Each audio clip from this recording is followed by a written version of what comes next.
सेना ने दावा किया कि उसने हाइफा खाड़ी की तरफ दागे गए 20 से ज्यादा टारगेट्स को हवा में ही नष्ट कर दिया है। इन टारगेट्स को हिजबुल्लाह की तरफ से इजराइल में तबाही मचाने के इरादे से दागा गया था, लेकिन सीमा पर तैनात आयरन डोम ने, जो कि एक बड़ी शील्ड है इजराइल के पास, ने उन्हें वक्त रहते ही आसमान में ही राख में तब्दील कर दिया।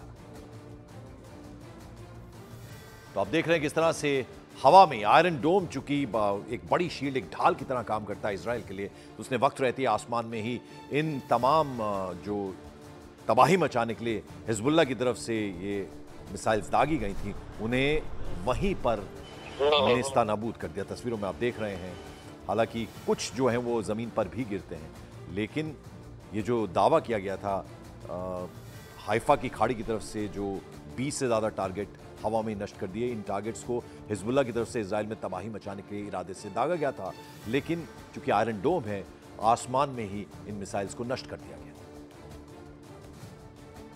और खबर तो यह भी आ रही है कि ईरान और हिजबुल्लाह अब इजराइल के खिलाफ नए सिरे से प्लानिंग कर रहे हैं। वॉर जोन के एक नए दावे के मुताबिक ईरान और हिजबुल्लाह मिलकर इजराइल पर कोई चौंकाने वाला हमला कर सकते हैं।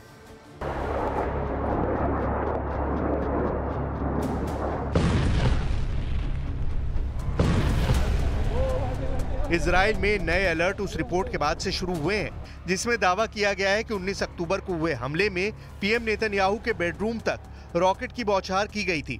आईडीएफ के मुताबिक नेतन्याहू को टारगेट करने से पहले लेबनान से उत्तरी इजराइल पर लगभग 55 रॉकेट दागे गए थे, जिनमें कई रॉकेट को डिफेंस सिस्टम ने रोका, जबकि कई खुले इलाके में गिरे। इस बीच तेल अवीव और शहर के उत्तरी इलाकों में भी ड्रोन हमले की चेतावनी वाले सायरन सुनाई देने लगे। तभी नेतन्याहू के आवास को दहलाया गया था। 19 अक्टूबर को हिजबुल्लाह ने नेतन्याहू के सिजेरिया में मौजूद आवास को रॉकेट से दहलाया था। फाइटर ड्रोन से नेतन्याहू के आवास पर हुए हमले की नई तस्वीरें रिलीज की गई हैं। तस्वीरों से पता चलता है कि हिजबुल्लाह के ड्रोन अटैक से नेतन्याहू के बेडरूम की खिड़की तहस-नहस हो गई थी। तस्वीरों में नेतन्याहू के बेडरूम की खिड़की में बड़ी दरार और दीवारें झुलसने के निशान भी दिखाई दे रहे हैं। हालांकि मजबूत कांच और दूसरे सुरक्षा कारणों से ये ड्रोन घर के अंदर नहीं घुस पाया था, लेकिन कांच के टुकड़े स्विमिंग पूल में गिरे, जबकि इमारत से टूटकर कई हिस्से अहाते में पाए गए। हिजबुल्लाह के टारगेट पर नेतन्याहू थे, उनकी फैमिली थी, मगर इत्तेफाक से हमले के वक्त पीएम आवास पर मौजूद नहीं थे। हालांकि हमले के बाद नेतन्याहू ने इस अटैक के लिए ईरान के एजेंट्स को वार्निंग रिलीज की थी। מי שהיה לו חלומות בעזה לנצח אותנו ולהכות אותנו לפני שנה, הוא לא נמצא בחלום הזה אחרי שאין את סינואר ועוד שורה ארוכה בצמרת וכל מה שנעשה שם על ידי צה"ל. हिजबुल्लाह ने अब तक अपनी पूरी ताकत से इजराइल से मुकाबला नहीं किया है। अब तक इजराइल पर लेबनान से 100-200 रॉकेट की बौछार की जा रही है, जबकि हिजबुल्लाह फुल फोर्स में अटैक करना चाहे तो रोज के 2 से 3 हजार मिसाइल दाग कर पूरे इजराइल में तबाही मचा सकता है।